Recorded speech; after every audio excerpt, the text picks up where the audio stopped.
AFP, Mladen Antonov. The Luzhniki Stadium in Moscow is hosting the opening match of the World Cup. The World Cup kicks off in Russia Thursday as the host nation take on Saudi Arabia in front of 80,000 people in Moscow after President Vladimir Putin officially declares the tournament open. Russia is spending more than $13 billion (11 billion euros) on hosting football's showpiece, the most important event in the country since the 1980 Moscow Summer Olympics.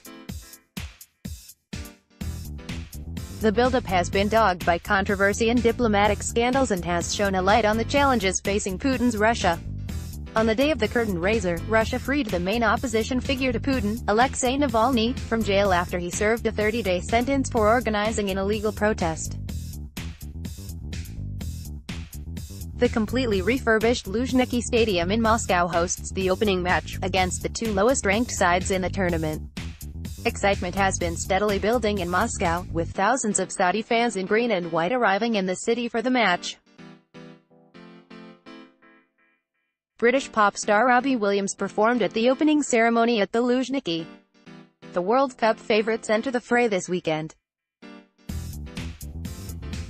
Brazil and their superstar Neymar are seeking a sixth global crown, while Germany, who won their fourth World Cup in Brazil 4 years ago, will be determined to draw level with the Brazilians when the final is played in Moscow on July 15. France boasts possibly the most talented squad, while Lionel Messi is desperate to make amends for Argentina's defeat in the 2014 final. Hearts and minds, AFP, file, Dmitry Serbryakov. The Luzhniki Stadium in Moscow hosts the opening match and the final. The money lavished on the tournament will boost Putin's already sky-high prestige at home by giving many of the 11 host cities their first facelifts in generations. Cities such as Saransk were sleepy outposts with decaying buildings until the World Cup reconstruction put them firmly in the 21st century. The tournament also offers Putin a chance to project Russia as a global player that is accepted and respected even while being at odds with the United States. He is attempting to do so despite Russia being hit by international sanctions following its invasion of Ukraine's Crimea in 2014, Moscow's military backing of Bashar al-Assad's regime in Syria, and alleged meddling in the 2016 U.S. election on President Donald Trump's behalf only deepened its worst rift with the West since the Cold War. Putin hopes the most-watched event on the planet provides Russia with the soft power needed to capture a skeptical world's hearts and minds. Racism and riots, AFP, Olga Maltseva. A huge security operation will surround the matches. Russian authorities have gone to great lengths to ensure nothing soils the country's image.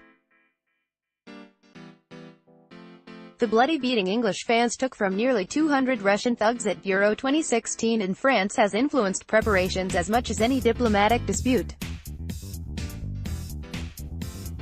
Neo-Nazi hooligans who organize mass fights in forests and chant racist slurs at players have been a feature of Russian stadiums for years.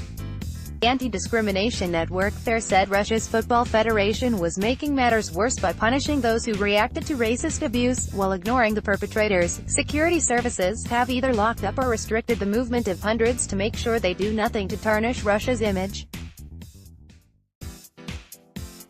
The preparations of 2010 winners Spain are in tatters after coach Julen Lopetegui was sacked just 2 days before their opening game on Friday against Portugal.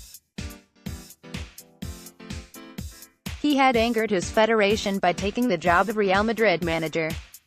Neymar, the world's most expensive player, has recovered from a broken bone in his foot in time. Egypt's coach said prolific striker Mohamed Salah is almost 100% to play in their opening match against Uruguay on Friday after having intensive treatment on the shoulder injury he suffered playing for Liverpool against Real Madrid in the Champions League final.